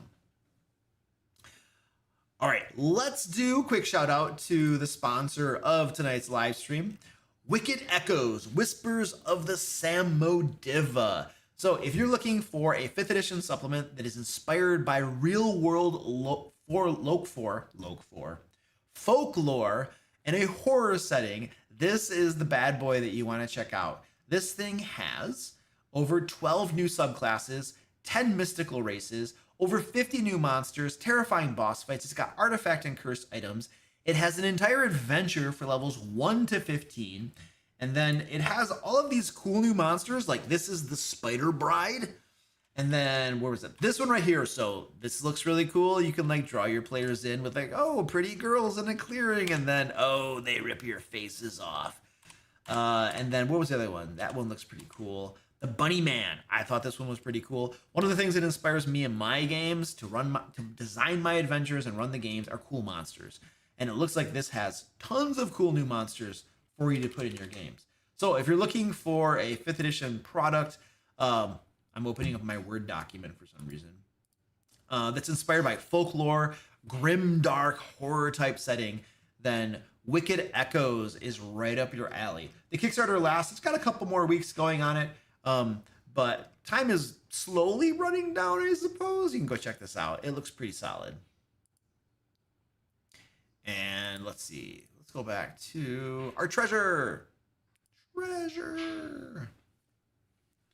You always use Loc 4 in your campaigns? I know. Isn't it cool? All right. So we have treasure. So I don't really care about most of this stuff here. This is useful. I don't know if they had this in the last Dungeon Master Guide. I thought that the trade good value was kind of useful. Gemstones, this is all just a copy paste. I'm assuming it's the same. Art objects is probably the same thing. Just put the old stuff in the new book. That's my assumption. Magic items. I mean, nobody uses this stuff anyway. We all just like have online generators or Chat GPT that makes these lists for us. So whatever. But put it in a book. Okay, fine. Different magic item categories. This is all the same. This is kind of one thing that is different. Using a potion. They now have using a potion as a bonus action. I noticed this when I was peeking through the book the other day. And it's now a bonus action. And you probably all already knew this because you're all watching videos about 2024 D&D, and I'm not. So this is probably not new to you. And then if you're drinking more than one potion at a time, you have this effect table. Different things could happen. Okay, that's great. And then you have different types of magic items. The rarity. Yep, we got the rarity. And then we have costs. Did they have costs of magic items? That's like the same, right? I'm pretty sure that they had the same thing in the 2024 book, didn't they?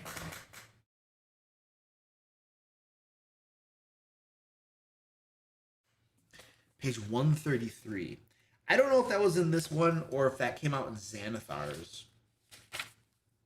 They might have just copy pasted that from Xanathar's. No, they have it here. Oh, it's a lot different. Oh, it's totally different. Hold on. Check this out, you guys. So this is the 2014 book right here. Let's go up to the very beginning of it. The value is totally different. Magic items. There we go. So check this out. This is 2014. You can see that the magic item value is 50 to 100 gold pieces, 101 to 500. Like, this is nuts. It's so easy in the game to get this much gold. You have gold coming out of your ears in D&D 5th edition. So these prices are super low, super low. I think they probably figured that out because now the prices are a bit higher. The low ones are still like pretty cheap. Even the rare is still really cheap. But the very rare is it's still dirt cheap. It's just the legendary. The legendary is the only thing that really changed. because they have the range, and the range is so stupid. 500 to 5,000. What kind of range is that? That's ridiculous. 5,000 to 50,000. It's a ridiculous range. Oh my word. Where am I?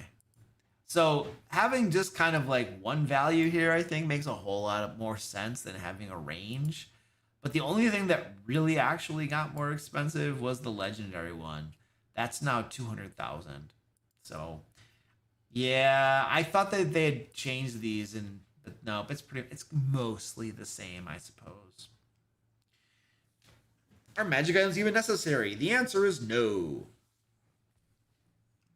But people expect them, and they're really cool, and people like them. Especially in a game like D&D 5th Edition that's high magic. It's a high magic game. Like, people want them, and they're really cool.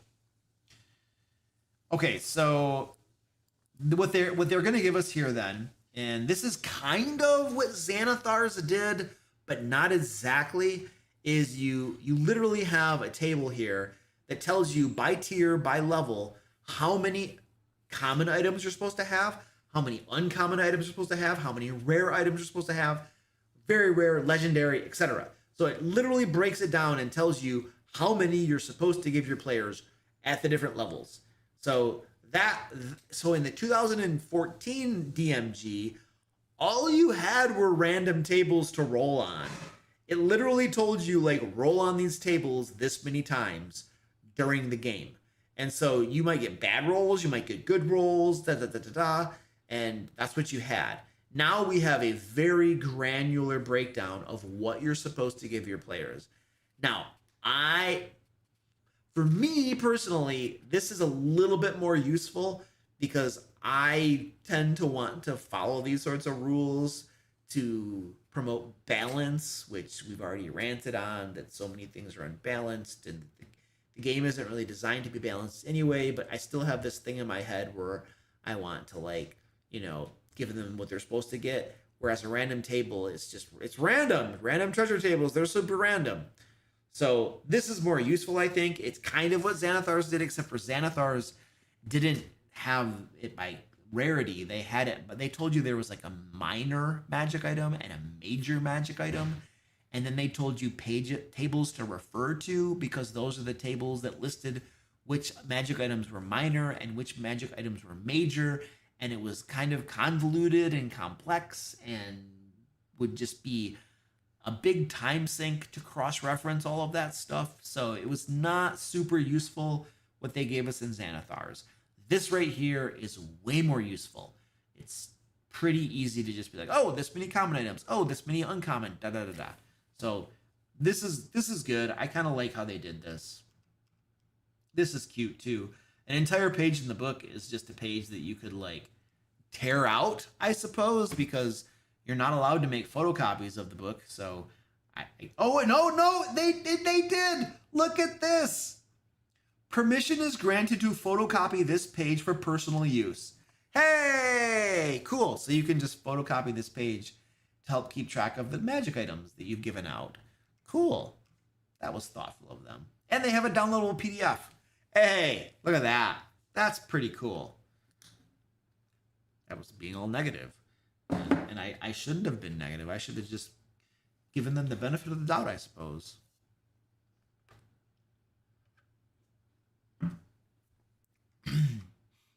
Magic item rarity. Da da da da da da. What is this crap? Okay. Magic items for starting players. Ooh, yeah. What? For starting characters?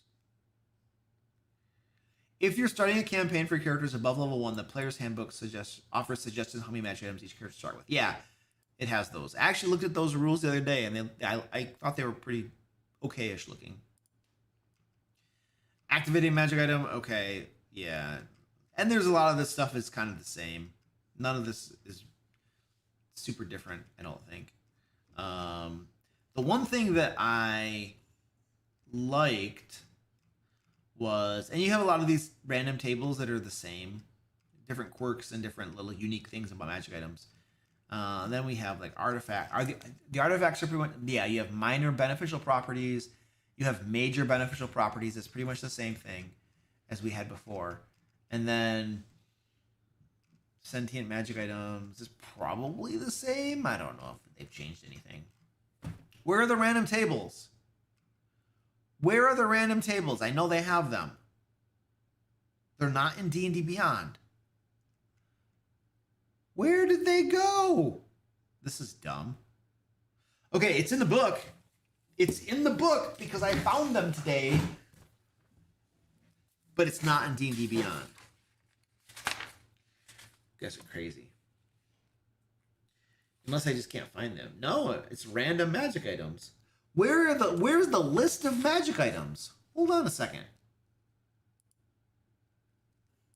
Where is the list of magic items in the book?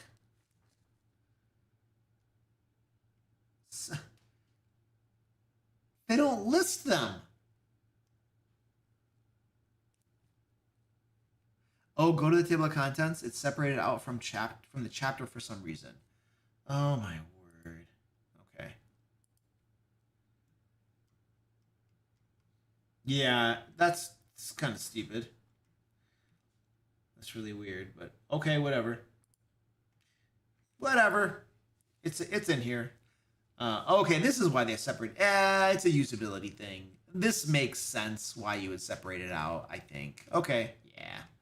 Anyway, you have your A to Z list of magic items, which is that's not what I wanted to look at, but it's there. Okay, cool. Random magic items. This right here, this is cool. I like the random tables because sometimes I want to handpick a magic item for my players. A lot of times I'll just have them give me a wish list, and then I might give them some stuff off their wish list. But there are also times when I just want to roll on a table to get something to throw into the adventure. So at first I thought that they had totally removed these tables, and I was kind of upset. But then I found them at the very end of the chapter. And then I was like, hey, we got them. Good. And they have 4 different tables, basically, with different random magic items. And they are separated by rarity, too. So these are arcana items that are common. And then there's a table you can roll on for common ones.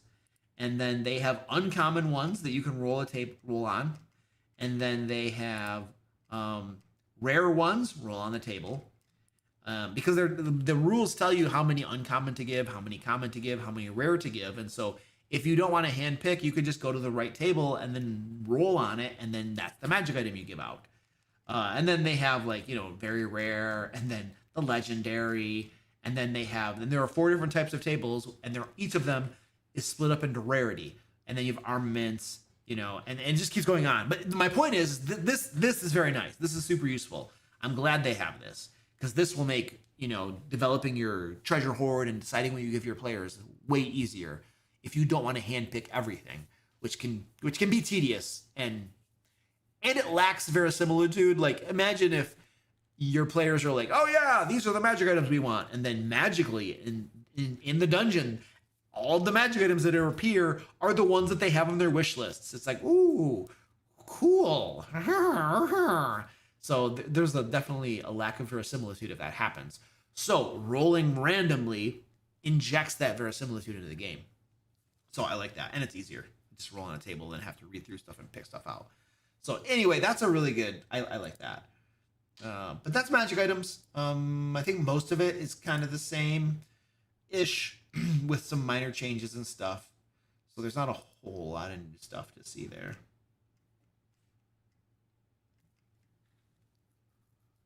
Squeaky. Yeah. Well, I think we got through all of it. Was there anything that I missed that we really want to take a look at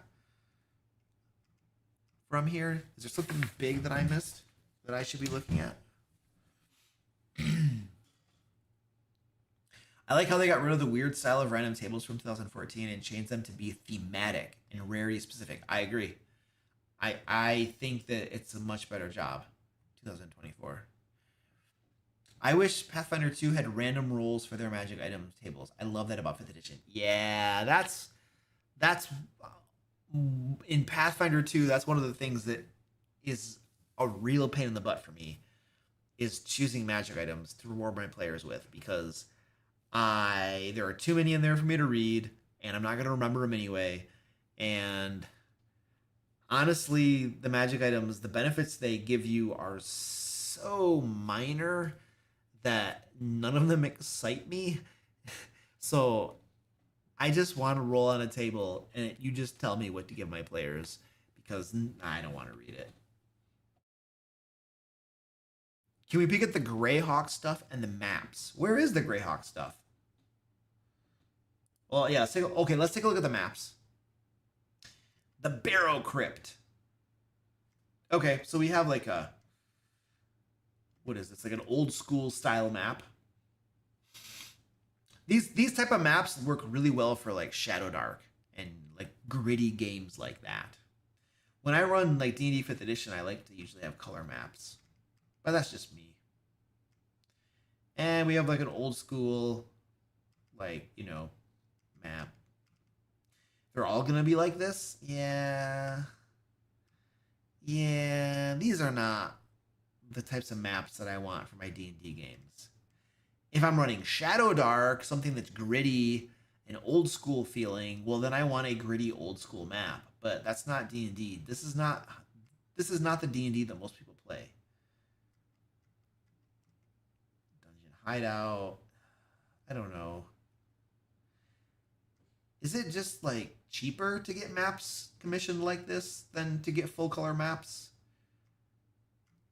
Because it doesn't make sense to me. They have old school maps with a game that the gameplay is decidedly not old school. So I don't know why they are sticking with old school style maps.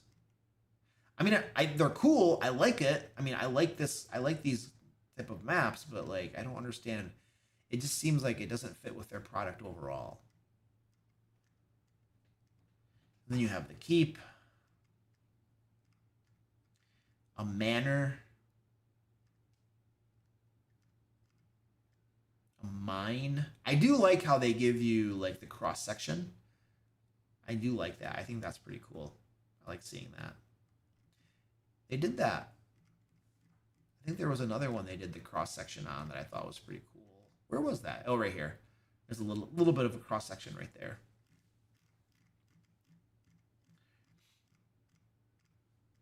Roadside inn, a ship. Yeah, why won't you give us full color maps? They look better. I mean, obviously that's like eye of the beholder, I suppose. So you have a decent amount of maps, but they're all old school style maps. So if that's your jam, then rock and roll. But most people, I think, like full color maps. They prefer them.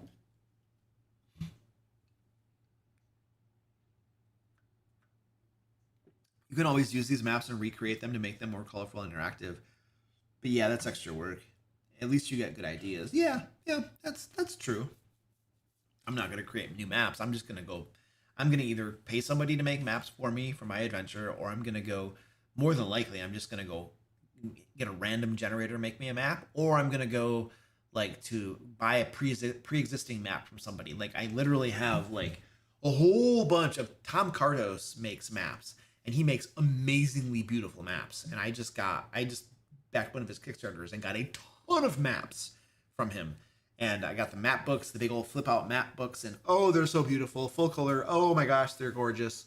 So, yeah, I'm just gonna go buy my maps from somebody else, and then what I'll do is I'll find the map or buy the map that I want to use for my adventure, and then I will craft the adventure around the map. I start with the map and then create the adventure, and that way I can use a pre-existing map. And then the adventure fits with it because I designed the adventure according to the map. So, but yeah, that's what I do. What was the name of that creator? Tom Cartos. I'll find it for you. Tom Cartos. Tom Cartos maps. This is legit stuff. You can just go to tomcartos.com, but the ones like these are fine, but the ones that I just got, Tom Cartos Kickstarter, Into the Wilds. The pre-orders might be up, but I got these and they are gorgeous. Um, there might be this. This isn't it. Where is his most recent one? Two created.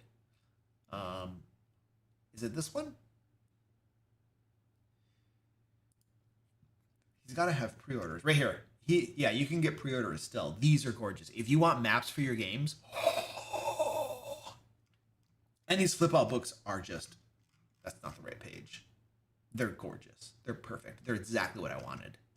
I got all of them. I got all three of them. Oh man, they're such high quality. So yeah, this guy's legit. So anyway, if you're looking for maps, and he's got the digital maps too. It's not just the physical maps, but you can get the digital ones too. And yeah, so anyway, it's really cool. So if you want maps, then there you go. Go get your maps.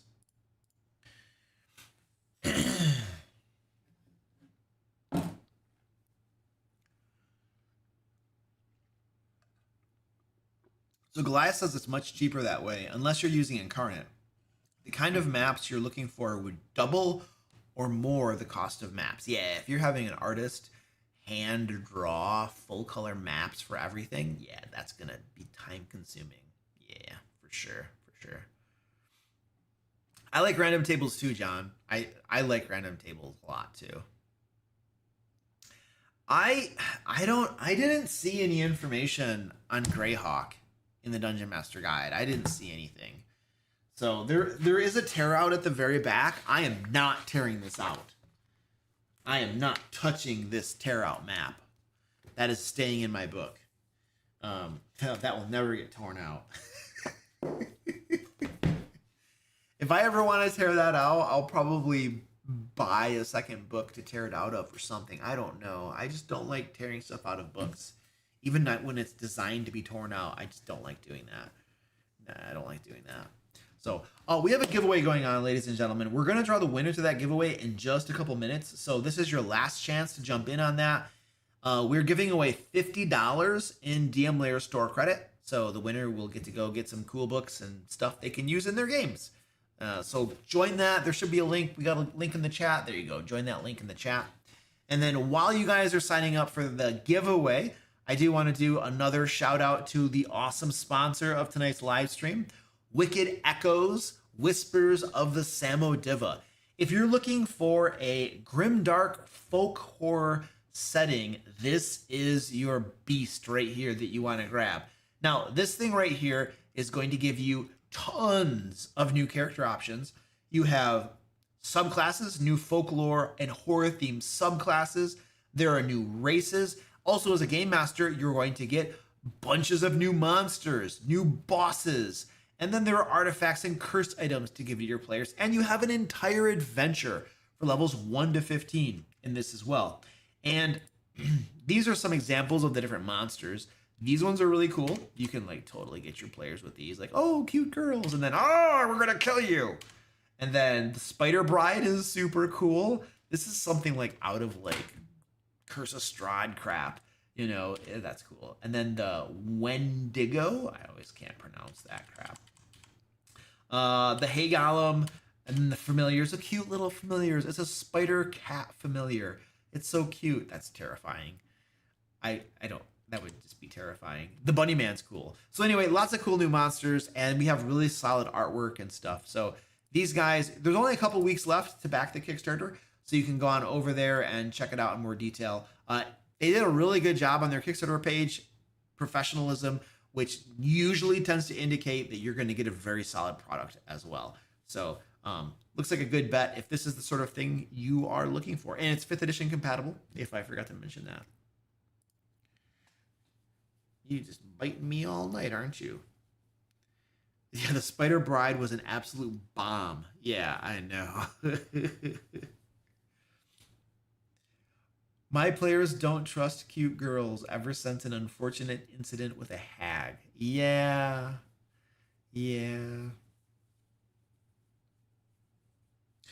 I just got a message from a retailer that the limited edition pre-order has been canceled because of it being sold out.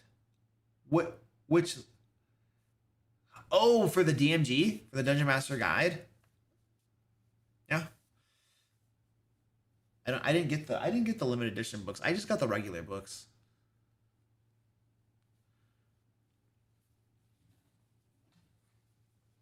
All right, let's draw the winner to the giveaway. Yeah, you like that? You like that? You've been biting me all night, you butthead. And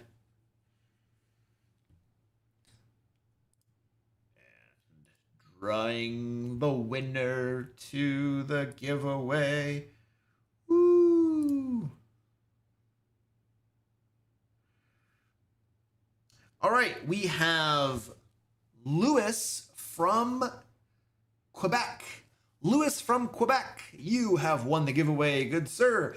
I will be sending you an email. We will get you hooked up with something with DM Lair store credit. You can go buy something cool for yourself. All right, ladies and gentlemen, I think that's all we got for tonight. Squeaky and I are going to go to bed now. You all have yourselves a wonderful evening. We'll be on next Thursday, I believe, with just to hang out, Q&A, and stuff like that. So we'll see you all then. So I hope that was useful. Dungeon Master Guide is mostly the same. Small little tweaks here and there. New Bastion rules, but yeah, you know, it's kind of looks mostly the same. Tiny tweaks. All right, I'm done. I'm leaving. Goodbye. All right.